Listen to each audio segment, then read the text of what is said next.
आप सभी का एक बार फिर से स्वागत है मेरे YouTube channel physical education online तैयारी में।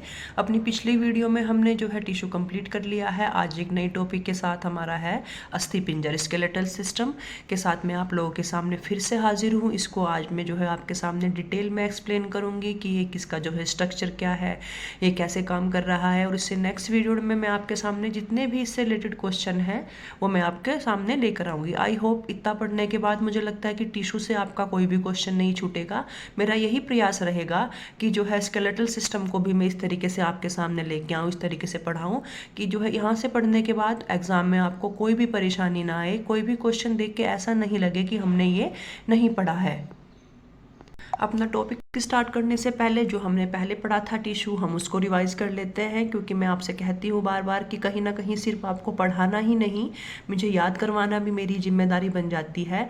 एक वीडियो, एक रील अगर आपके सामने 2 से 3 बार आंखों के सामने जो है घूमती है तो ना चाहते हुए भी 90% जो है सिलेबस आपका तैयार हो जाता है। तो इसी उम्मीद के साथ कि मेरे चैनल से आपको निश्चित ही मदद मिले, निश्चित हेल्प मिले, हम शुरू करते हैं। तो टिश्यू क्या है? समान रचना तथा समान कार्य करने वाली कोशिका का क्या है, जो है समूह है, उसको क्या कहेंगे? हम टिश्यू कहेंगे। अब इसके टाइप देख लेते हैं। टिश्यू कितने प्रकार के होते हैं? तो पहला तो है एपिथेलियल टिश्यू, दूसरा है संयोजी टिश्यू, कनेक्टिव टिश्यू जो हमारा होता है, तीसरा है हमारा मांसपेशीय टिश्यू, हमारा मस्कुलर टिश्यू, और चौथा है हमारा तंत्रिका टिश्यू, हमारा जो है नर्वस सिस्टम। अब सबसे पहले हम एपिथेलियल टिश्यू को देखेंगे। एपिथेलियल टिश्यू कितने प्रकार का होता है? तो जो इसका स्ट्रक्चर है, जो उसकी बनावट है, उसके आधार पर अगर हम देखें तो टिश्यू 2 प्रकार का होगा। पहला होगा साधारण एपिथेलियल और दूसरा होगा जटिल एपिथेलियल। साधारण एपिथेलियल टिश्यू क्या काम करेगा? तो एपिथेलियल टिश्यू क्या काम करेगा? ये हमें जो है सुरक्षा प्रदान करेगा। इसको क्या कहते हैं? इसको हम आदर्शात्मक टिश्यू भी जो है कहते हैं। अब एपिथेलियल टिश्यू को हम एक लाइन में देख लेते हैं और बिल्कुल अपने दिमाग में हमें इसी फॉर्म में इसको बैठा लेना है। ये हमारी बॉडी में जहाँ पे भी पाया जाएगा, तो ये किस फॉर्म में पाया जाएगा? ये परतों के रूप में, लेयर के रूप में पाया जाएगा। इसका काम क्या होगा? अवशोषण करना, ऑब्जॉर्व करना, श्रावण करना, रिलीज करना और सुरक्षा जो है अंगों को हमारे सेफ्टी देना। तो अवशोषण जहाँ जहाँ हो रहा है, अवशोषण हमारी बॉडी में कहाँ हो रहा है? मेनली हमारे स्टमक में हो रहा है। तो स्टमक में कौन सा टिश्यू पाया जाएगा? हमारा एपिथेलियल टिश्यू पाया जाएगा। श्रावण का मुख्य कार्य कौन करता है? तो हमारी ग्रंथियां, हमारी ग्लैंड जो है क्या करती हैं? श्रावण का कार्य करती हैं। तो जहाँ तो हमारी ग्रंथियों में कौन सा टिश्यू पाया जाएगा? हमारी ग्रंथियों में एपिथेलियल टिश्यू पाया जाएगा। तो जहाँ जहाँ हमारे शरीर को सुरक्षा की आवश्यकता है, वहाँ भी जो है एपिथेलियल टिश्यू पाया जाएगा। वो एक चीज और, अवशोषण, श्रावण, क्या ये हमारा भोजन जो अब्जॉर्ब होता है, क्या हमारी मर्जी से हो रहा है? ग्रंथि जो अपना हार्मोन्स जो है रिलीज करती हैं, तो क्या वो हमारी मर्जी से करती हैं? अगर ऐसा होता तो थायराइड की किसी को दिक्कत नहीं होती और बाकी जो बीमारियां हैं उनकी भी किसी को दिक्कत नहीं होती। तो अगर ये हमारी मर्जी से काम करती तो ये हमारी मर्जी से काम ही नहीं कर रही है। और कौन है जो है तंत्रिका तंत्र में, कौन है जो हमारी मर्जी से काम नहीं करता, अपनी मर्जी से काम करता है? तो हमारा है स्वचालित तंत्रिका तंत्र। तो जहाँ जहाँ अवशोषण का कार्य होगा, कौन सा टिश्यू पाया जाएगा? Epithelial tissue. नर्वस सिस्टम का कौन सा पार्ट होगा? हमारा स्वचालित automatic nervous system. Shravan, release, हमारी ग्रंथियों में कौन सा टिश्यू पाया जाएगा? Epithelial tissue. और हमारा जो है वहाँ पे तंत्रिका तंत्र का कौन सा पार्ट काम करेगा? हमारा स्वचालित ऑटोमेटिक तंत्रिका तंत्र वहाँ पे काम करेगा। अगला है हमारा कनेक्टिव टिश्यू। मैंने बताया था हमारे 4 टिश्यू हैं, एपिथेलियल, कनेक्टिव और हमारा मस्कुलर टिश्यू और हमारा जो है क्या है? हमारा नर्वस टिश्यू। तो सेकंड वन है जो है क्या है? ये कनेक्टिव टिश्यू संयोजित जो है ऊतक। अब देख लेते हैं, इसके भी 4 पार्ट होते हैं। पहला है सामान्य कनेक्टिव टिश्यू। आइए अब चलते हैं हमारे अगले टिश्यू की ओर, जो है हमारा संयोजी ऊतक, कनेक्टिव टिश्यू। तो इसको क्या कहते हैं? जैसे आपके नाम से ही पहचान हो रही है, जब टिश्यू 2 या 2 से अधिक स्थानों, अंगों, हड्डियों आदि को जोड़ने का कार्य करते हैं, तो उसको क्या कहेंगे हम? Connective tissue. बॉडी में जहाँ जहाँ भी जुड़ने का काम हो रहा होगा, वहाँ वहाँ क्या होगा? कनेक्टिव टिश्यू होगा। अपनी अलग अलग फॉर्म में होगा, क्योंकि इसके भी कई सारे पार्ट हैं। अब संयोजक टिश्यू शरीर के भार का कितना प्रतिशत होता है? तो जो संयोजक कनेक्टिव टिश्यू है वो हमारे पूरे बॉडी वेट का 30% होता है। अब शरीर में सर्वाधिक पाए जाने वाला टिश्यू कौन सा है? तो कनेक्टिव टिश्यू जो है हमारा, वो हमारी बॉडी में जितने भी टिश्यू पाए जाते हैं उनमें सबसे ज़्यादा मात्रा में पाए जाने वाला टिश्यू है। तो इसीलिए ये जो है सबसे ज़्यादा है। 30% हमारे बॉडी वेट का क्या है, ये 30% है। अब आगे देख लेते हैं कनेक्टिव टिश्यू के अंतर्गत जो भी इसके पार्ट हैं उनको भी एक बार एक नज़र में डिस्कस कर लेते हैं। तो कनेक्टिव टिश्यू का काम है जोड़ना। ये किस फॉर्म में होगा? ये रेशेदार फॉर्म में होगा। इसके 4 पार्ट हैं: सामान्य connective tissue, fibre connective tissue, skeletal connective tissue और हमारा क्या है, liquid connective tissue.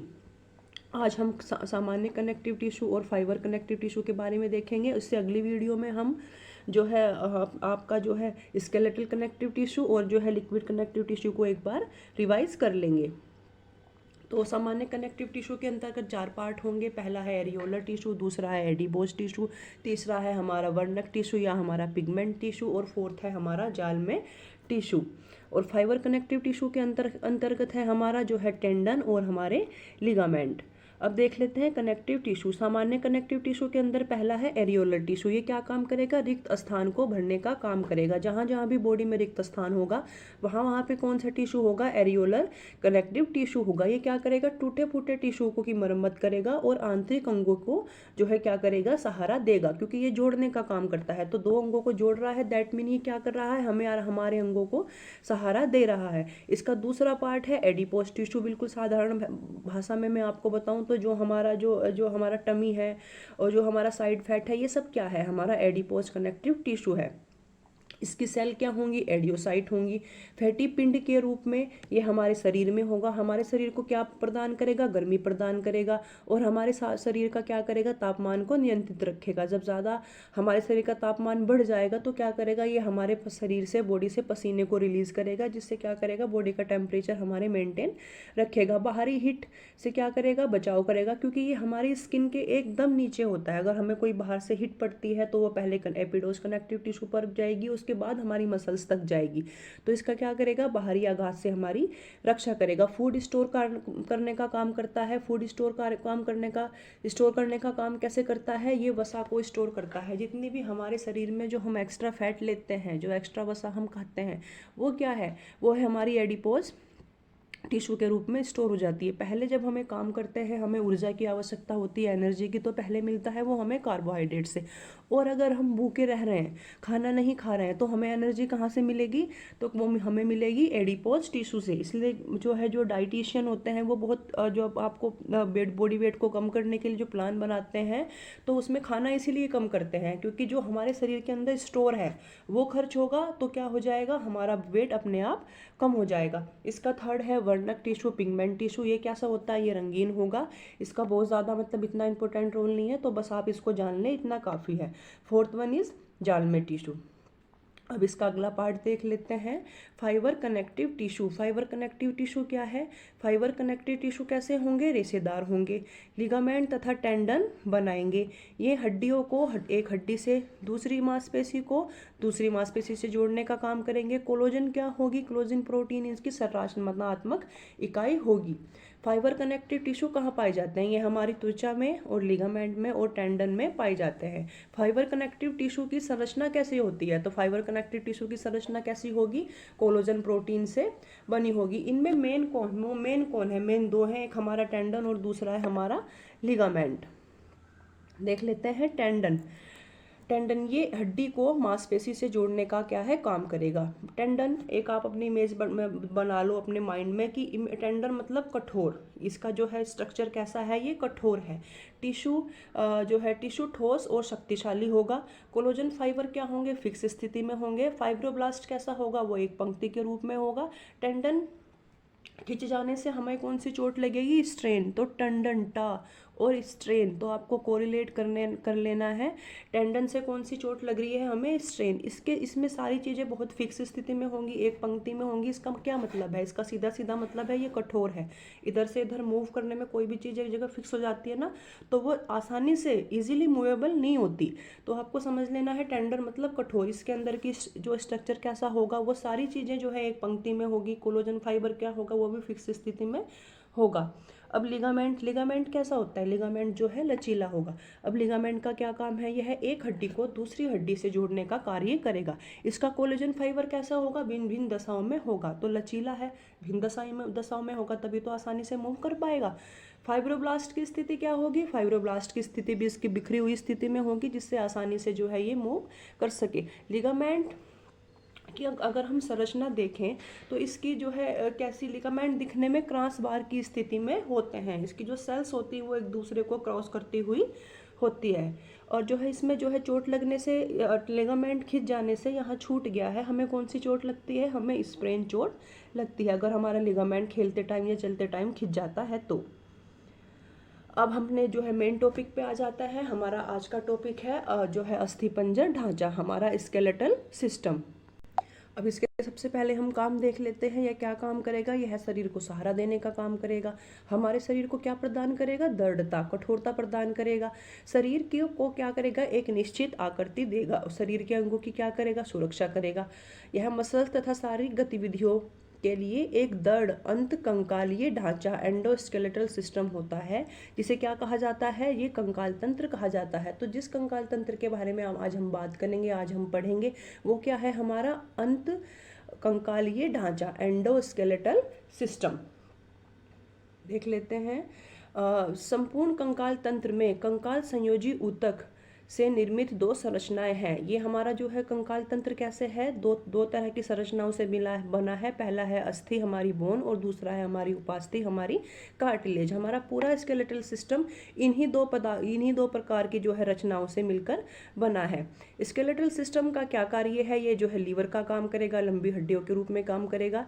Skeletal system क्या है, स्केलेटल सिस्टम कैल्शियम कब मुक्त करता है, तो जब हमारे शरीर में तरल पदार्थों में, जो हमारे शरीर के जो लिक्विड फॉर्म में जो पदार्थ रहते हैं, उनमें कैल्शियम की जो मात्रा कम हो जाती है, तो उसको कौन रिलीज करता है, हमारा स्केलेटल सिस्टम। स्केलेटल सिस्टम के अंदर जो सेल है, उसमें जो है एक ऑस्टियोब्लास्ट और दूसरी है ऑस्टियोक्लास्ट। तो जो ऑस्टियोक्लास्ट जो संरचना है वो क्या काम करेगी, कैल्शियम को हड्डियों से तोड़ने का काम करेगी, जिससे वो हमारी जो है बॉडी के लिक्विड पदार्थों में आ जाए और उनका जो है लेवल वो मेंटेन रहे। नेक्स्ट देख लेते हैं इनकी संरचना। हड्डियों की संरचना किस प्रकार की होती है, तो इनमें पानी की मात्रा कितनी होगी, 25% होगी। कार्बन पदार्थ कितने होंगे, 30% होंगे। खनिज लवण कितने होंगे, ये हमारे कितने होंगे, 45% होंगे। अब बच्चों में हड्डियां क्यों मुड़ जाती हैं, बच्चों में क्या है, कैल्शियम की कम मात्रा पाई जाती है उनकी हड्डियों में, और कार्बन पदार्थ क्या है, ज़्यादा मात्रा में पाए जाते हैं। कैल्शियम हमारी हड्डियों को कठोरता प्रदान करता है, तो क्या होगी, इनमें कठोरता कम होगी। जब कठोरता कम है तो बच्चों की जो है हड्डियां क्या होंगी, जल्दी से मुड़ जाएंगी। कैल्शियम कम है और ज़्यादा मात्रा में क्या है, कार्बनिक पदार्थ है।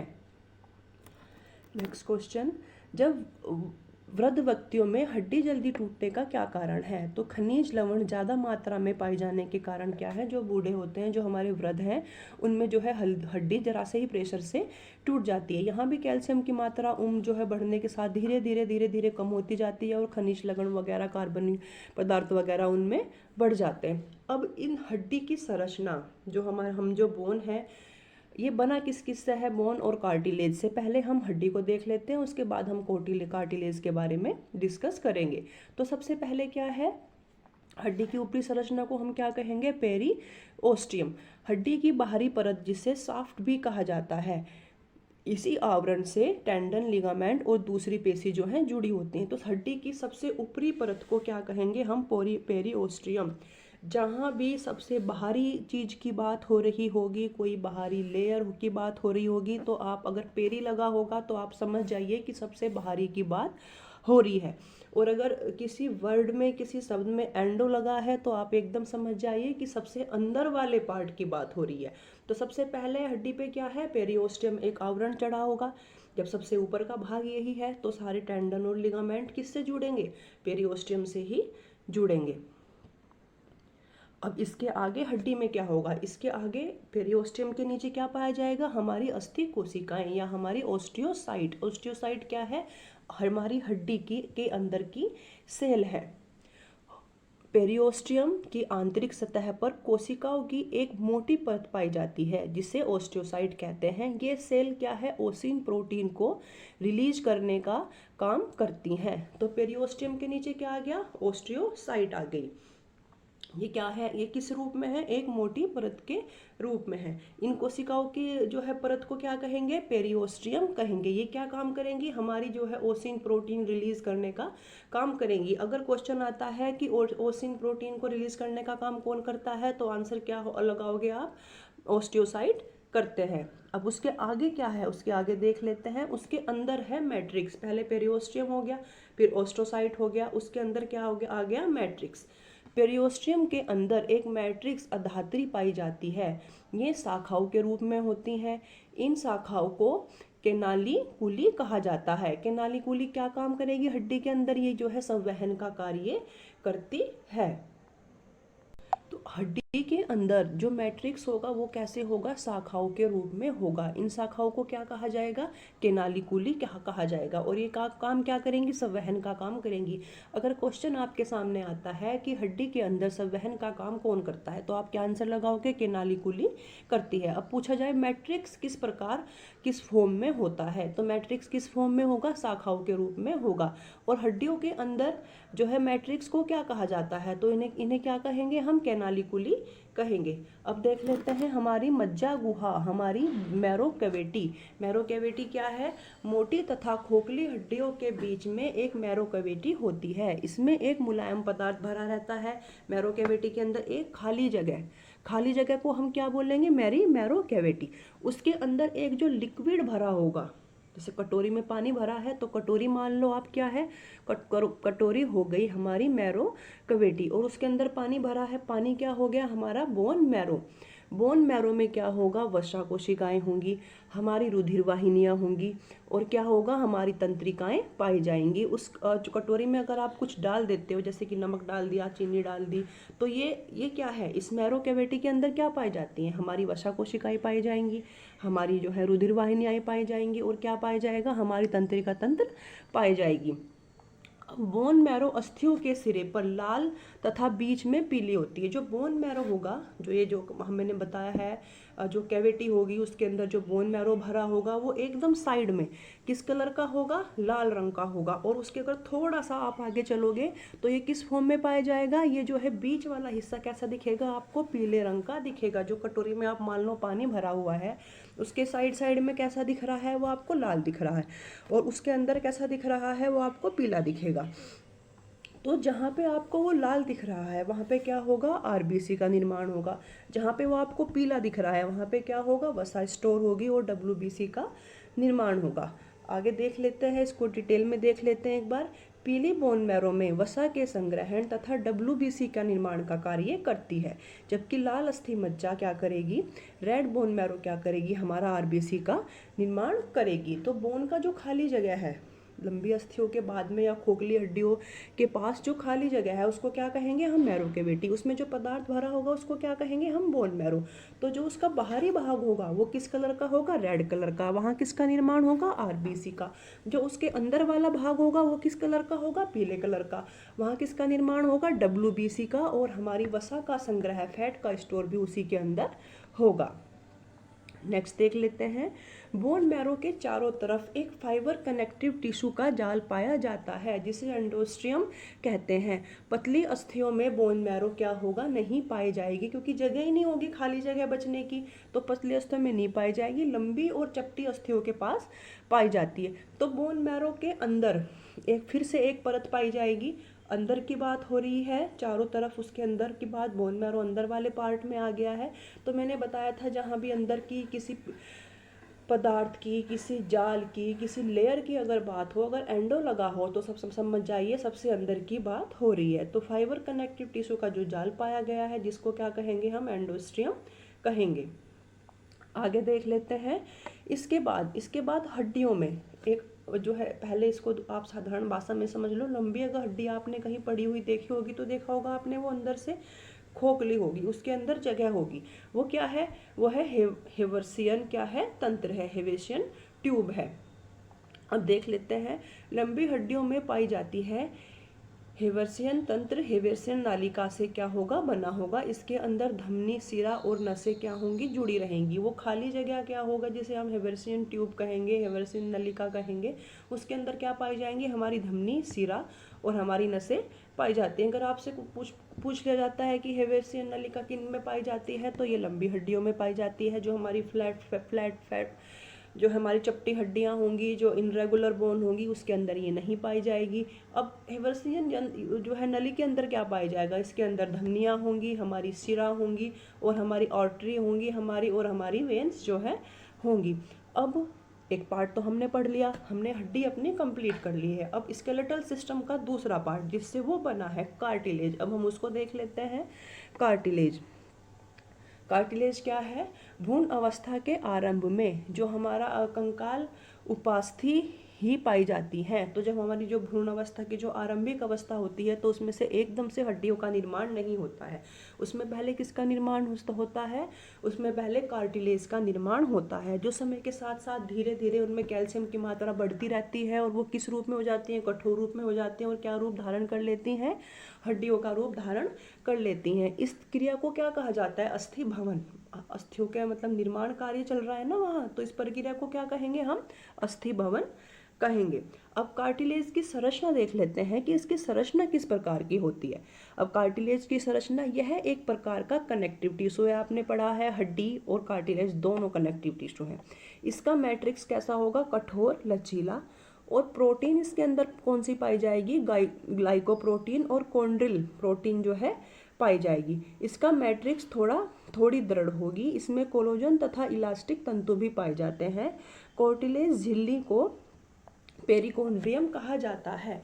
तो जो कार्टिलेज होगी वो क्या होगी, लचीली होगी, पूरी तरीके से ठोस नहीं होगी। और इसके अंदर प्रोटीन को इनसे पाई जाएगी, इसके अंदर प्रोटीन पाई जाएगी, ग्लाइकोप्रोटीन और कॉन्ड्रिल प्रोटीन पाई जाएगी। इसका जो मैट्रिक्स होगा वो थोड़ा दृढ़ होगा, पूरी तरीके से कठोर नहीं होगा। इसमें प्रोटीन कौन सी पाई जाएगी, कोलोजन और इलास्टिक जो है तंतु पाए जाएंगे। कार्टिलेज के ऊपर एक झिल्ली चढ़ी होती है, मैंने बताया ऊपरी वाली परत जो होगी, तो उसको क्या कहा जाएगा, पेरिकोन्ड्रियम कहा जाएगा। क्वेश्चन पूछा जाता है कार्टिलेज की ऊपरी परत को क्या कहा जाता है, तो आप क्या कहोगे, पेरिकोन्ड्रियम कहोगे। क्वेश्चन आपसे इस तरीके से भी पूछ लिया जाता है कि कार्टिलेज का मैट्रिक्स किस प्रकार का होता है, तो ये अर्धठोस, लचीला और ग्लाइकोप्रोटीन और जो है कॉन्ड्रिल प्रोटीन की क्या होगी, बनी होगी। अब इसके पार्ट देख लेते हैं हम। कार्टिलेज भी बॉडी में हमारे जो पाई जाएगी वो एक तरीके से नहीं होगी, वो भी डिफरेंट फॉर्म में होगी। अब कार्टिलेज के प्रकार देख लेते हैं। कार्टिलेज के कितने प्रकार हैं, पहला है कचाब या परभासी उपास्थि, हाइलिन कार्टिलेज। देख लेते हैं क्या है इसके अंदर। इसके मैट्रिक्स में कॉन्ड्रिल नामक पदार्थ तथा कोलोजन कम मात्रा में पाई जाती है।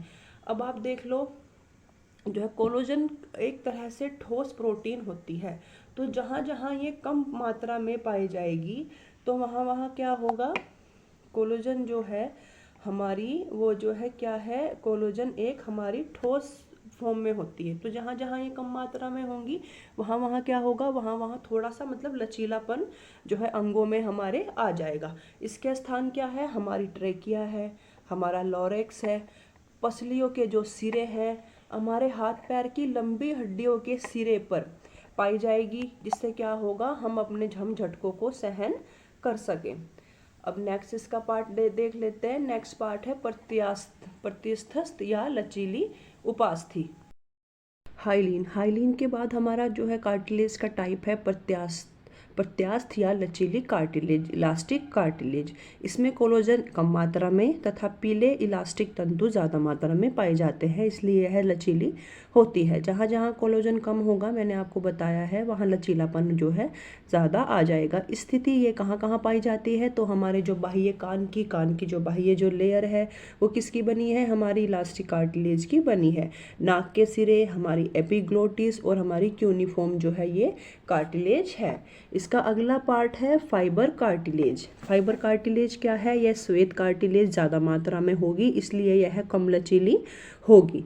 अब देख लेते हैं इसकी स्थिति क्या है, तो हमारी अंत कशेरुक चक्रिकाएं, इंटरवर्टिबल डिस्क के अंदर पाई जाएगी हमारी जनन सघानन। हमारा जो पेल्विक रीजन है वहाँ पे कौन सी कार्टिलेज पाई जाएगी? हमारी फाइबर कार्टिलेज। इसके कोलोजन कैसे होंगे?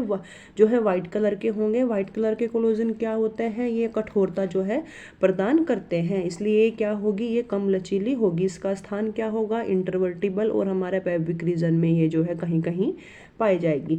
अगला इसका टाइप देख लेते हैं। अगला है कैल्सीकृत उपास्थि, कैल्सीकृत कार्टिलेज। इसका मैट्रिक्स में कैल्शियम कार्बोनेट जमा हो जाता है, इसलिए क्या हो जाती है? कठोर। कैल्शियम भी क्या है? मैंने आपको बताया है, हड्डियों को कठोरता प्रदान करता है।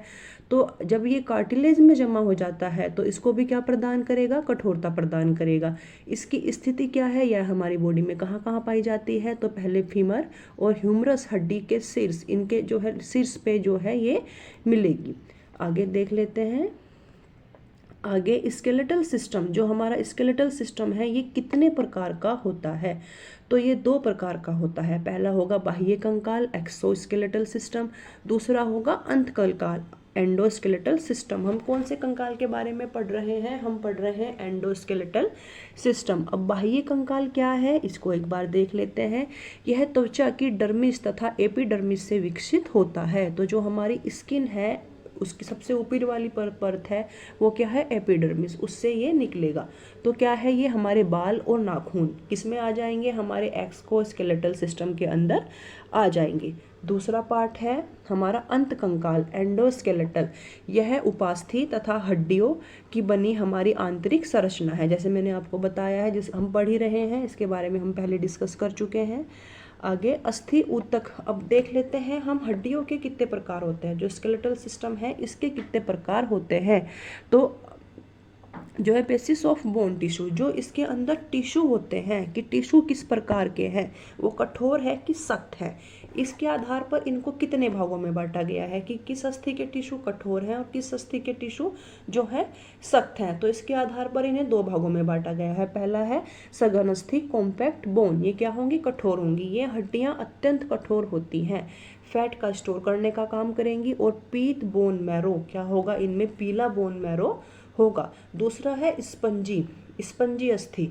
स्पंजी अस्थि क्या होगी? इसकी संरचना गूदे के समान होती है, मतलब लचीली होती है।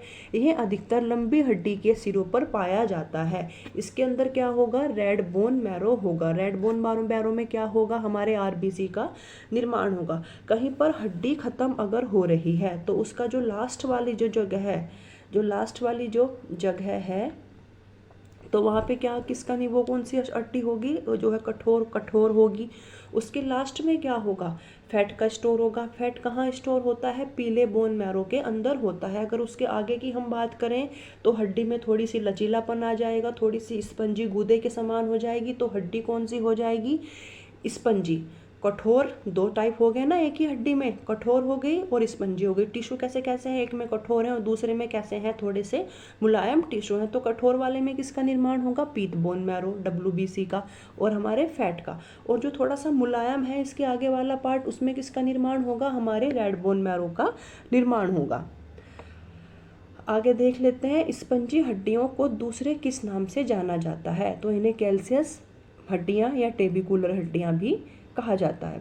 अब उत्पत्ति के आधार पर हड्डियों के प्रकार। उत्पत्ति के आधार पर हड्डियां कितने प्रकार की होती हैं? तो पहला है कालाजात हड्डियां। ये हड्डियां झिल्ली के समान होती हैं, जैसे हमारी नेजल है, हमारी मैक्सिला है। तो अगर पूछा जाए कि नेजल और मैक्सिला किस प्रकार की हड्डियां हैं, तो आंसर आप लगाओगे कालाजात हड्डियां हैं। दूसरा देख लेते हैं उपास्थिजात हड्डियां, कार्टिलेज बोन।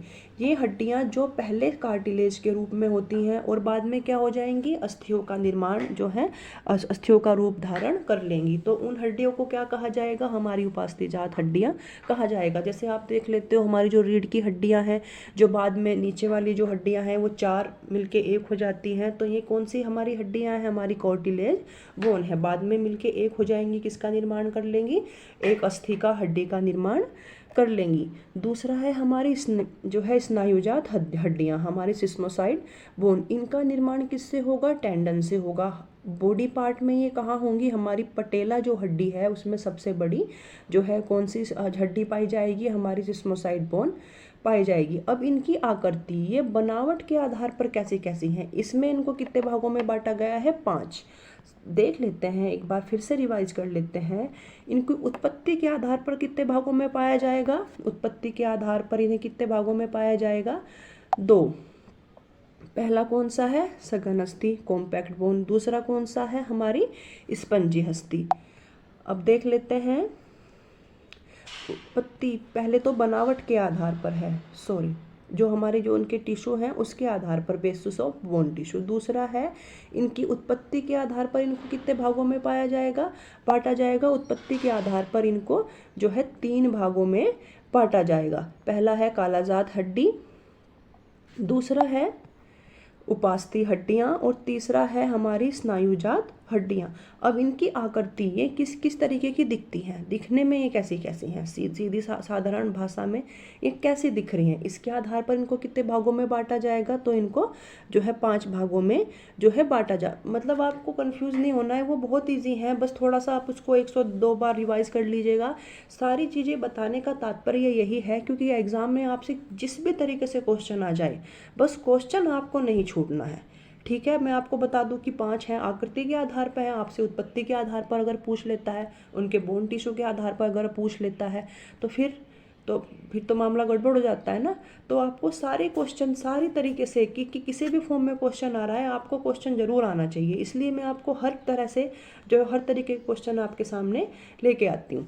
तो आकृति के आधार पर कितने भागों में बांटा जाएगा, 5 भागों में। सबसे पहले कहाँ होंगी, लंबी हड्डी, लॉन्ग बोन होगी, ये मुख्यतः हाथ और पैरों में पाई जाती हैं। आपको अपने हाथों में और पैरों में लगा के देखो तो कहाँ पाई जा रही हैं, हमारे हाथ और पैरों में।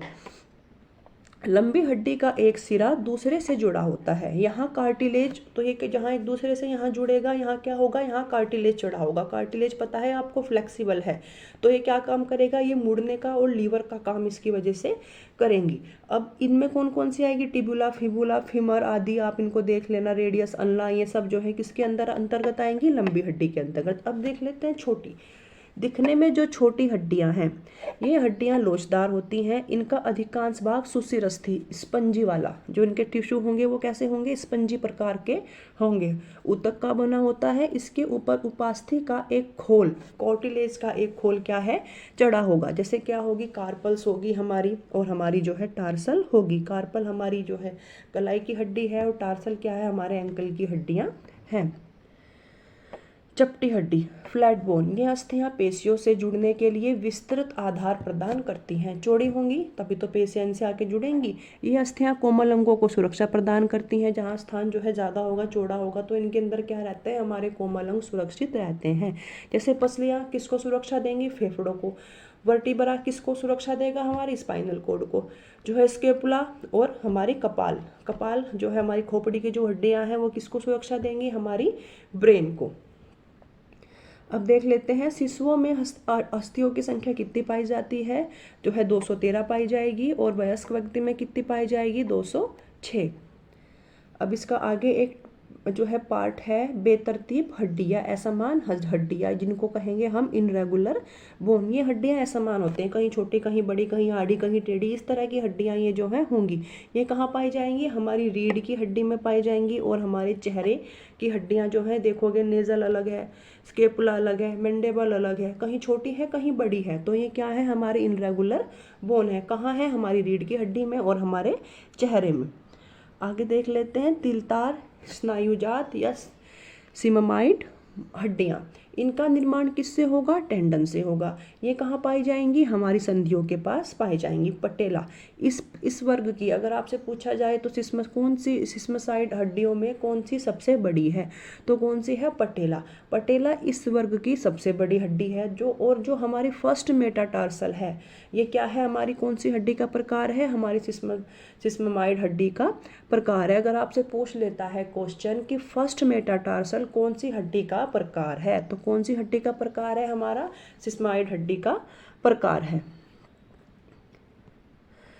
अब जो हमने पढ़ा एंडोस्केलेटल, अब उसको भी कितने भागों में बांटा गया है, इसकी बनावट तो हमने देख ली, बनावट हो गई। अब इसको कितने भागों में बांटा गया है, तो सुविधा के जो है दृष्टि से इसको दो भागों में बांटा गया है।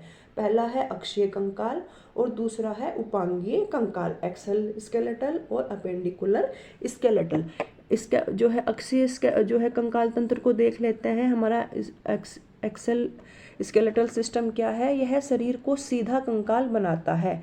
इसमें खोपड़ी, पसलियां, रीढ़ की हड्डी का अध्ययन किया जाता है।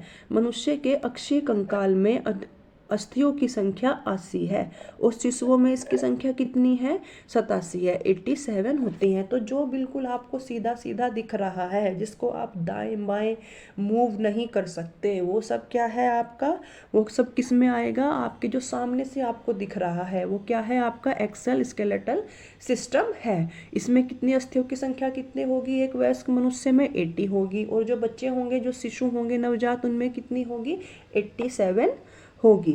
अब है उपांगीय अपेंडिकुलर स्केलेटल सिस्टम। यह शरीर के मुख्य भाग से इधर उधर पाया जाता है। जो मुख्य रेखा है उसके दाईं तरफ और बाईं तरफ जो है पाया जाएगा। एग्जाम्पल अंश मेखला, उच्च अग्रांग, श्रेणी मेखला और हमारे निम्न अग्रांग की हड्डियों का इसके अंदर क्या होगा, हमारी जो है समावेश होगा।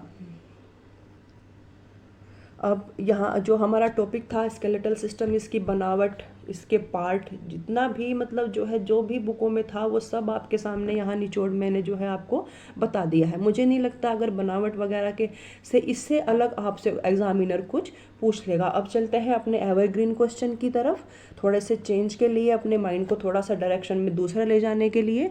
तो जो है इसके अंदर आज हम देखेंगे हमारा टेनिस टूर्नामेंट, जो एक बहुत ही इंपॉर्टेंट सीरीज चलती है जो हर वर्ष खेली जाती है। Tennis tournament Australian open 2023 grand slam पुरुष एकल का खिताब किसने जीता, तो किसने जीता है, नोवाक जोकोविक ने जीता है। ये कहाँ के रहने वाले हैं, ये सर्बिया के रहने वाले हैं। महिला में एकल खिताब किसने जीता है, तो एरिना सबलेका ने महिला एकल खिताब जीता है। ये कहाँ की रहने वाली हैं, ये बेलारूस की रहने वाली है। पुरुष युगल में किसने जीता है, रिंकी हिजिकाता और जेसर कुबलर ने जीता है। ये कहाँ के रहने वाले हैं, ये ऑस्ट्रेलिया के रहने वाले हैं। महिला युगल में कितने जीता है, कैटरीना सिनियाकोवा और बारबोरा क्रेजिकोवा ने जीता है। ये कहाँ के रहने वाले हैं, ये चेक गणराज्य के रहने वाले हैं। अब मिश्रित युगल में देख लेते हैं, तो लुइसा स्टेफनी और राफेल मार्टोस ने जीता है। ये ब्राजील के रहने वाले हैं। इस टूर्नामेंट का जो है ये कौन सा, ऑस्ट्रेलियन ओपन का की ये कौन सी सीरीज थी, तो इसका ये 111वां संस्करण था। अब इसकी थोड़ी सी जो है हम हिस्ट्री देख लेते हैं, ये कैसे शुरू हुआ, कब शुरू हुआ। पहला ग्रैंड स्लैम कब खेला गया, 1887 में, किस नाम से, बिबिंडल के नाम से खेला गया। कोर्ट का प्रकार, ये अलग अलग, जो ऑस्ट्रेलिया ओपन अलग तरह के कोर्ट पे खेला जाता है, फ्रेंच ओपन अलग तरह के कोर्ट पे खेला, उसका सरफेस कैसा होता है, अलग अलग प्रकार का होता है। तो बिबिंडल उस पे खेला जाता है, घास के मैदान पे, घास के कोर्ट पे जो है खेला जाता है। समय क्या होता है इसका, जून जुलाई के टाइम पे इसका जो क्या होगा, इसका ऑर्गेनाइज होगा। नेक्स्ट देख लेते हैं यूएस ओपन पहली बार कब खेला गया, 1881 में। कोर्ट का प्रकार, किस प्रकार के कोर्ट पे खेला जाता है, तो ये हार्ड कोर्ट पे खेला जाता है। खेलने का समय क्या है इसका, अगस्त और सितंबर का टाइम है जब इसका आयोजन करा जाता है। नेक्स्ट देख लेते हैं, नेक्स्ट है हमारा फ्रेंच ओपन कब शुरू होता है, कब शुरू हुआ, 1891 में। कोर्ट का प्रकार कैसा है, मिट्टी का। खेलने का टाइम इसका कैसा है, मई और जून का। ऑस्ट्रेलियन ओपन की शुरुआत कब हुई, इसकी सबसे बाद में शुरुआत हुई थी 1905 में। कोर्ट का प्रकार कैसा है, हार्ड कोर्ट पे। खेलने का समय इसका क्या है, ये जनवरी के महीने में खेला जाता है। अब इसका क्रम देख लेते हैं कि साल की शुरुआत से लेके आखिर तक ये कैसे होता है। पहले होगा ऑस्ट्रेलियन ओपन, फिर होगा फ्रेंच ओपन, फिर होगा विंबलडन और फिर होगा यूएस ओपन। इसमें से जो है ऑस्ट्रेलियन ओपन और ऑस्ट्रेलियन और यूएस ओपन दोनों ऐसे टूर्नामेंट हैं जो हार्ड कोर्ट पे जो है खेले जाते हैं। बढ़ते हैं अपने नेक्स्ट क्वेश्चन की तरफ। दुनिया में सबसे ज़्यादा बार ग्रैंड स्लैम जीतने वाले खिलाड़ी का क्या नाम है, तो सबसे ज़्यादा बार ग्रैंड स्लैम किसने जीता है, तो राफेल नडाल ने जीता है। सबसे पहले ग्रैंड स्लैम जीतने वाले भारतीय कौन थे? तो महेश भूपति जी ने सबसे पहले जीता था। कौन सा जीता था? French open. अब एक जो है साइकिल रेस शुरू हुई है, मुझे लगता है कि आपके एग्जाम के पॉइंट ऑफ व्यू से ये ज़रूरी है, इसलिए मैं क्वेश्चन आपके यहाँ सामने लेके आई हूँ। एशिया की सबसे लंबी साइकिल रेस किन दो स्थानों के बीच हुई? तो श्रीनगर से कन्याकुमारी तक ये जो है रेस हो रही है। जो है 3651 किलोमीटर इसकी जो क्या है वो जो है लंबाई है। इस रेस में एक महिला खिलाड़ी भी है। उसके महिला खिलाड़ी के साथ साथ कितने 29 साइकिल चालकों ने इसमें क्या करा है? भाग लिया है। एक महिला खिलाड़ी और के साथ में 29, इसका मतलब 28 मेल और एक फीमेल। नेक्स्ट क्वेश्चन देख लेते हैं। BCC India women of the year 2022 का पुरस्कार किसने जीता? तो ये किसने जीता है? ये मीराबाई चानू ने जीता है। मीराबाई चानू इसके साथ ही 2 बार यह पुरस्कार जीतने वाली पहली भारतीय एथलीट बन गई हैं। अब इनका वास्तविक नाम क्या है? इनका वास्तविक नाम है शामखोई मीराबाई चानू। इनका जन्म का स्थान क्या है? मणिपुर है। मणिपुर में इम्फाल में इनका जन्म हुआ था। अब ये कौन से खेल से संबंधित हैं? ये वेट लिफ्टिंग से संबंधित हैं। अब इनकी उपलब्धियां जो है रिसेंट में जो उपलब्धियां हैं वो देख लेते हैं। टोक्यो ओलंपिक 2020 में इन्होंने सिल्वर मेडल जीता। सबसे पहला मेडल जो है बच्चों इन्होंने जीता था किस वेट कैटेगरी में? 49 वेट कैटेगरी में। कर्णम मल्लेश्वरी के बाद ये क्या थी? दूसरी भारतीय महिला थी जिन्होंने जो है मेडल जीता। अब कर्णम मल्लेश्वरी कहाँ के रहने वाली हैं? आंध्र प्रदेश की हैं। किसी एग्जाम में ये क्वेश्चन आपसे पूछा गया था तो मैंने सोचा आपको फिर से रिवाइज करवा देती हूँ। अब है नेक्स्ट उपलब्धि देख लेते हैं। राष्ट्रमंडल खेल 2022 कहाँ आयोजित हुए थे? बर्मिंघम में ऑस्ट्रेलिया में आयोजित हुए थे। यहाँ इन्होंने कौन सा मेडल जीता था? गोल्ड मेडल जीता था। विश्व वेट लिफ्टिंग चैंपियन में कहाँ आयोजित हुई थी 2022 में? बोगोटा में आयोजित हुई थी। इनको कौन सा पदक मिला? यहाँ पे इनको रजत पदक मिला है। और इसी साल इनको पद्मश्री अवार्ड से भी सम्मानित किया गया है। तो ये इनकी रिसेंटली जो है महत्वपूर्ण उपलब्धियां थी जो हमने यहाँ पे सारी डिस्कस कर ली है। अगर आपको लग रहा होगा कि वीडियो थोड़ी सी लेंदी हो गई है, थोड़ी सी बड़ी हो गई है, अगर आपको एग्ज़ाम निकालना है तो इतना तो आपको पढ़ना ही पड़ेगा। पैटर्न जो देख रहे हो आप KVS का देख लो, बाकी का देख लो, तो ऐसे ही आपको पढ़ना पड़ेगा तभी एग्ज़ाम निकलेगा। हर बार 50% मेहनत करने से अच्छा है हम एक ही बार में इस बार 100% अपना दे लेते हैं ताकि हमारा सिलेक्शन हो जाए। थोड़ा सा लेवल UP TGT का इससे अलग रहता है, लेकिन मैं तो बिल्कुल नहीं मानूंगी कि वो लेवल थोड़ा सा अलग है, क्योंकि उसकी मेरिट भी आप देखोगे 125 में से 95 और 90 क्वेश्चन तो लगभग सभी करके आ जाते हैं। क्यों? तो क्या उनका सिलेक्शन हो रहा है? नहीं, मेरिट उसकी 103, 104, 115 तक जो है बच्चों पहुँच रही है।